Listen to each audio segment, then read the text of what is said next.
আসসালামু আলাইকুম এভরিওয়ান। তো আপনাদেরকে আজকে যে জিনিসটা দেখাবো সেটা হচ্ছে মিক্রোইন সফটওয়্যারে করা প্রোগ্রাম কিভাবে সিমুলেশন করে দেখতে হয়। অর্থাৎ আপনার কাছে যদি কোনো রিয়েল পিএলসি না থাকে, পিএলসি হার্ডওয়্যার না থাকে, সেক্ষেত্রে আপনি থার্ড পার্টি যে অ্যাপগুলো রয়েছে সিমুলেশন সফটওয়্যার, সেই সফটওয়্যার দিয়ে প্রোগ্রামগুলো আপনি সিমুলেশন করে দেখতে পারবেন। তো তার জন্য মিক্রোইন সফটওয়্যারের পাশাপাশি আমাদের সিমুলেশন সফটওয়্যার লাগবে। স্ক্রিনে দেখতে পাচ্ছেন এখানে মিক্রোইন সফটওয়্যার এবং নিচে দেখতে পাচ্ছেন ডাউনলোড S7-200 সিমুলেটর সফটওয়্যার। তো এই দুটি সফটওয়্যার আমাদের লাগবে। তো এখান থেকে আপনারা ডাউনলোড করে নিতে পারেন, অনলাইন থেকে ডাউনলোড করে নেবেন এই দুটি সফটওয়্যার।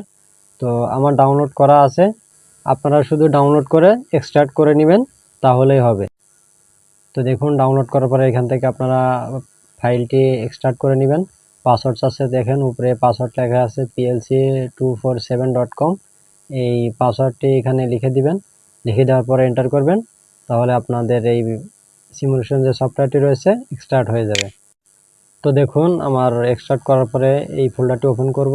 তো এখানে দেখতে পাচ্ছেন দুটি লোগো দেখাচ্ছে, একটা হচ্ছে S7-200 এবং অপরটি আছে S7-200 সিমুলেটর। তো S7-200 যে ফাইলটি রয়েছে এটাই আসলে মূল সিমুলেশন সফটওয়্যার, আর নিচে যে S7-200 সিমুলেটর এটা কিন্তু আপনাদের ওপেন হবে না, এরর দেখাবে।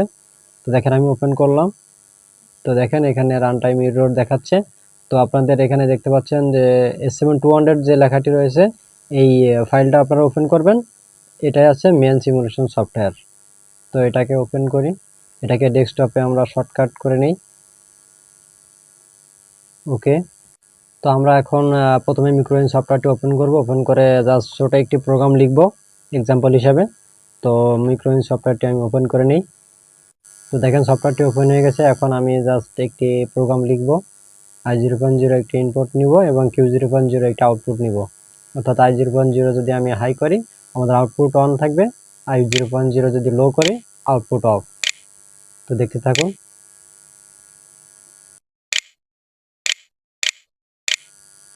তো দেখেন অ্যাড্রেসিং করা শেষ।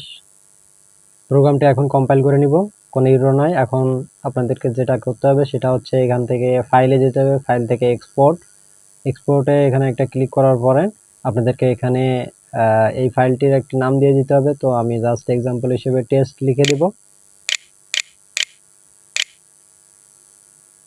টেস্ট লেখার পরে জাস্ট সেভ বাটনে ক্লিক করে দিব। নিচে দেখতে পাচ্ছেন এটা হচ্ছে awl.awl ফাইলে সেভ হবে। তো সেভ বাটনে ক্লিক করে দেওয়ার পরে এটাকে আমরা মিনিমাইজ করে দিব। এখন আমরা S7-200 যে সিমুলেশন সফটওয়্যার রয়েছে এই সফটওয়্যারটিকে আমরা ওপেন করব। ডাবল ক্লিক করলাম, এটার উপরে একটা ক্লিক করব। তো দেখেন আপনারা একটা জিনিস লক্ষ্য করবেন যে আপনারা মিক্রোইনের যে সিপিইউটি নিয়ে সিলেক্ট করেছিলেন প্রোগ্রাম লেখার ক্ষেত্রে, এখানে সিমুলেশন সফটওয়্যারেও কিন্তু আপনাদের সেটি লক্ষ্য করে অ্যাডজাস্ট করে নিতে হবে। তো দেখেন এখানে আমার CPU 214 ওপেন হয়েছে, কিন্তু আমার প্রোগ্রাম করা হচ্ছে CPU 224। তো আমরা এখান থেকে চেঞ্জ করে নিব। এই যে দেখতে পাচ্ছেন CPU 224, এটাকে সিলেক্ট করে অ্যাকসেপ্টে ক্লিক করে দিব। তো দেখুন এখন কিন্তু CPU 224 চলে এসেছে। এখন আমরা প্রোগ্রামে যাব। প্রোগ্রাম থেকে এখান থেকে নিচে দেখতে পাচ্ছেন লোড প্রোগ্রামে একটি ক্লিক করব। ক্লিক করার পরে এখান থেকে অ্যাকসেপ্ট। এরপরে এখান থেকে আমরা যে টেস্ট যে ফাইলটা আমরা সেভ করেছিলাম সেটাকে আমাদের এখানে খুঁজে বের করতে হবে। তো চলুন আমরা আগে দেখে আসি আসলে আমরা যে সেভ করেছিলাম সেটা কোন ফোল্ডারে যে সেভ হয়েছে সেটা আগে দেখে আসি। তো দেখেন আমরা পুনরায় মাইক্রোইন সফটওয়্যারে আসলাম। এখান থেকে আবার পুনরায় এক্সপোর্টে যাব। এক্সপোর্টে যাওয়ার পরে দেখতে পাচ্ছেন এখানে test.awl এই ফাইলটি। এখান থেকে যদি আমরা এই যে দেখতে পাচ্ছেন এই কর্নারে একটা প্রেস করি, তো দেখতে পাচ্ছেন এখানে C drive, program file 86, Siemens, তারপরে মিক্রোইন ফোল্ডার, তারপরে সোর্স ফোল্ডার। এই সোর্স ফোল্ডারের ভিতরেই কিন্তু আমাদের এই যে test.awl এই এক্সপোর্ট করা ফাইলটি রয়েছে। তো আমরা এখান থেকে ক্যান্সেলে প্রেস করে দিব এবং আমরা পুনরায় S7-200 সিমুলেটর সফটওয়্যারটি ওপেন করে নিই। তো দেখেন আমরা আবার সিমুলেশন সফটওয়্যারে চলে আসলাম। প্রোগ্রাম লোড প্রোগ্রাম, এখান থেকে অ্যাকসেপ্ট। এরপরে আমরা এখান থেকে দেখেন এই যে এই ফোল্ডারে একটি ক্লিক করলাম। এখান থেকে আমরা সি ফোল্ডারটি ওপেন করে নেব, সি ড্রাইভটা ওপেন করার পরে আমরা এখান থেকে চলে যাব প্রোগ্রাম 86। তো এই যে দেখতে পাচ্ছেন যে প্রোগ্রাম ফাইল 86, এই ফোল্ডারটি ওপেন করে নিব।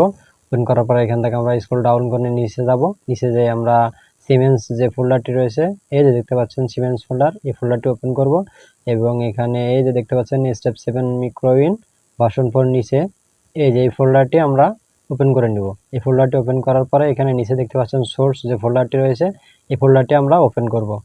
তো ওপেন করলাম, এই যে দেখতে পাচ্ছেন test.awl, এই ফাইলটিকে আমাদের সিলেক্ট করে ওপেন করতে হবে। তো দেখেন আমরা মিক্রোইনে যে প্রোগ্রামটি করেছিলাম সেই প্রোগ্রামটি কিন্তু এখানে চলে এসেছে। তো এটাকে এখানে রেখে জাস্ট এটাকে মিনিমাইজ করে দিব। তো এই প্রোগ্রামটিকে আমরা এখন সিমুলেশন করে দেখব। তো দেখেন পিএলসি এখন স্টপ মোডে আছে, আমরা রান মোডে নিয়ে যাই। Please CPU run mode, yes. তো দেখেন পিএলসি কিন্তু রান মোডে চলে গেছে। এখন আমরা i0.0 যদি হাই করি, এই i0.0 হাই করলে আমাদের আউটপুট অন হবে। তো দেখেন এটা হচ্ছে আমাদের আউটপুট এবং এটা হচ্ছে ইনপুট। দেখেন i0.0 হাই করলাম, আমাদের আউটপুট কিন্তু ইনপুট অন হলো, আউটপুটও অন হলো। যদি ইনপুট অফ করে দেই, ইনপুট অফ, আউটপুটও কিন্তু অফ। প্রোগ্রাম লজিক অনুযায়ী কিন্তু আমাদের সিমুলেশনটি ভালোভাবে কাজ করতেছে। তো এটার পাশাপাশি দেখেন এখানে যে প্রোগ্রামটি রয়েছে, প্রোগ্রাম চার্টে কিন্তু আমরা চাইলে এখানে স্ট্যাটাস দেখতে পারি। সেক্ষেত্রে আমাদেরকে এই যে মনিটরিংটা অন করতে হবে। অন করার পরে, এই মনিটরিংটা অন করার পরে আমরা এরপরে যদি এখন i0.0কে হাই করে দেখেন, i0.0কে আমি হাই করলাম, দেখেন পিএলসিতে ইন্ডিকেটর জ্বলতেছে এবং প্রোগ্রামেও কিন্তু এখানে স্ট্যাটাস হাই দেখাচ্ছে, ইনপুট আউটপুট দুটাই। দেখেন এখানে যদি পিএলসি ইনপুট অফ করে দেই, পিএলসিতেও ইন্ডিকেটর অফ হইলো এবং আমার প্রোগ্রামেও কিন্তু দেখতে পাচ্ছেন স্ট্যাটাস অফ হয়ে গেছে। তো আজকের ভিডিও এই পর্যন্তই। তো ভিডিওটি ভালো লাগলে অবশ্যই চ্যানেলটিকে সাবস্ক্রাইব করে পাশে থাকবেন। ধন্যবাদ সবাইকে।